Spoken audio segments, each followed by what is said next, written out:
Do I have everybody's attention now?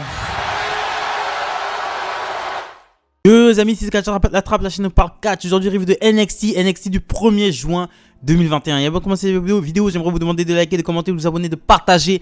Et extrêmement important pour cette chaîne, on va demander de 350 abonnés avant la fin juin, les amis. Donc nous commençons directement avec un match qui a été annoncé la semaine dernière, un match qui a désigné l'aspirant numéro 1 au titre de Karrion Kross au prochain takeover In Your House. Donc le match s'est fait entre Pete Dunne, Johnny Gargano et Kyle O'Reilly. Match extrêmement disputé comme on peut le deviner. Tout le monde place son finisher, tout le monde a son petit moment. Mais à un moment donné, pendant le match, t'as Adam Cole qui arrive et qui agresse tout le monde à coups de chaise. Et t'as William Regal qui vient le faire dégager du ring. Donc le match est fini par un no contest. Et donc, William Regal dégage Adam Cole du ring et demande à Adam Cole de quitter l'arène sur le champ.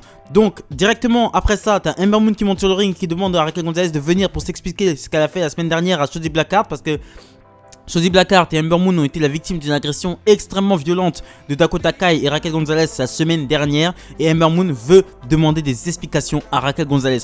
Raquel Gonzalez arrive, William Regal essaie de l'empêcher de venir sur le ring, mais elle vient quand même sur le ring. Ember Moon réussit à dégager Raquel Gonzalez du ring, mais pendant que William Regal est en train de discuter avec Raquel Gonzalez pour essayer de la raisonner, t'as Dakota Kai qui agresse Ember Moon par derrière et qui la fait dégager du ring. Et donc t'as William Regal qui fait ramener l'équipe de sécurité, etc. pour faire venir... pour voir comment va Ember Moon qui venait de se faire agresser par Dakota Kai. On enchaîne ensuite avec le second match de la soirée, excusez-moi, Jack Atlas contre LA Knight. Donc le match suit son cours, LA Knight a plutôt le dessus, mais t'as Ted DiBiase qui arrive pendant le match pour voir comment il s'en sort, pour voir s'il peut être son héritier ou pas. T'as Cameron Grimes qui arrive aussi pour essayer de se vendre à Ted DiBiase, essayer de gratter l'amitié à Ted DiBiase, ce qui déconcentre LA Knight qui se prend un DDT de la part de Jack Atlas pour la victoire. Et t'as Ted DiBiase qui regarde LA Knight et repart avec qui regarde LA Knight avec déception et qui repart. Donc ça sent mauvais pour l'association entre LA Knight et Ted DiBiase. On enchaîne avec Adam Cole qui arrive sur le ring. Il dit qu'en un soir il a battu tous les meilleurs d'NXT. Ça veut dire qu'il veut retrouver son titre. Karrion Kross est un monstre. Karrion Kross ne mérite pas d'être sur le même ring que lui. Son règne de 430 jours n'est pas une erreur. Et ensuite t'as Karrion Kross qui arrive et qui dit qu'il comprend les motifs d'Adam Cole qui veut redevenir champion NXT, mais ça ne change rien au final, il n'est pas spécial. Adam Cole dit que Karrion Kross ne sera jamais Adam Cole baby.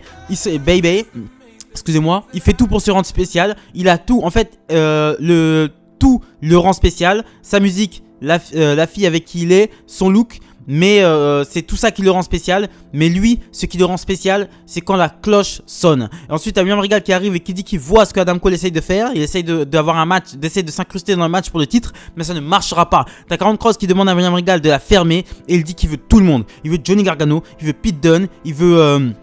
Adam Cole, il veut Kyle O'Reilly dans un match.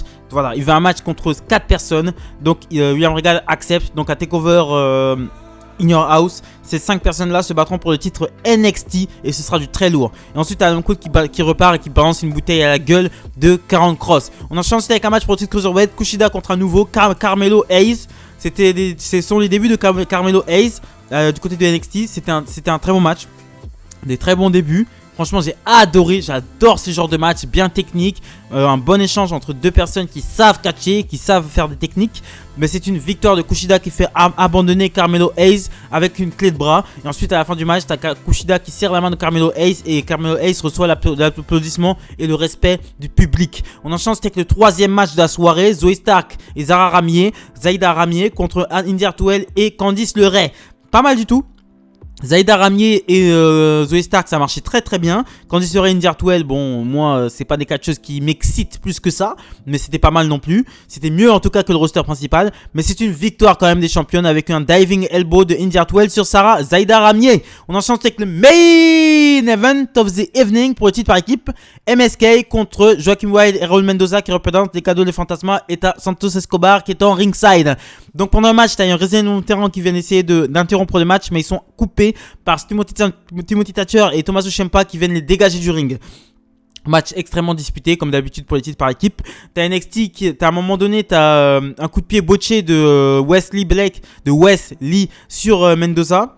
Voilà, sur Raul Mendoza qui tombe à l'extérieur du ring. Et Wesley se fait attaquer par Santos Escobar derrière le dos de l'arbitre à l'extérieur du ring, qui le remet sur le ring. À un moment donné, t'as Bronson Reed qui arrive de nulle part et qui éclate Santos Escobar contre le plexiglas. ce qui permet à MSK de placer une double prise sur Joachim Wild pour la victoire. Donc MSK qui conclut ce show avec sa célébration et qui conserve les titres par équipe de NXT. Bon épisode de NXT, bon épisode qui pose des matchs. Donc la carte de In Your House qui commence vraiment à se dessiner. Et en même temps ils sont en train de présenter aussi Diamond Mine, le prochain takeover. Donc qui risque d'être très lourd aussi. Donc voilà, très bon épisode de NXT, j'ai rien à rajouter là-dessus. Voilà, j'ai fait la vidéo de Monday Night Raw. Et là j'ai fait la vidéo aussi où je réagis aux personnes qui ont été virées, licenciées de la WWE. Donc vous pouvez aller voir ces vidéos là. Donc voilà, c'est ce que je pensais de NXT du 1er juin 2021. Abonnez-vous, likez, commentez, partagez. Extrêmement important pour le développement de cette chaîne. On va au devant des 350 abonnés avant la fin juin les amis.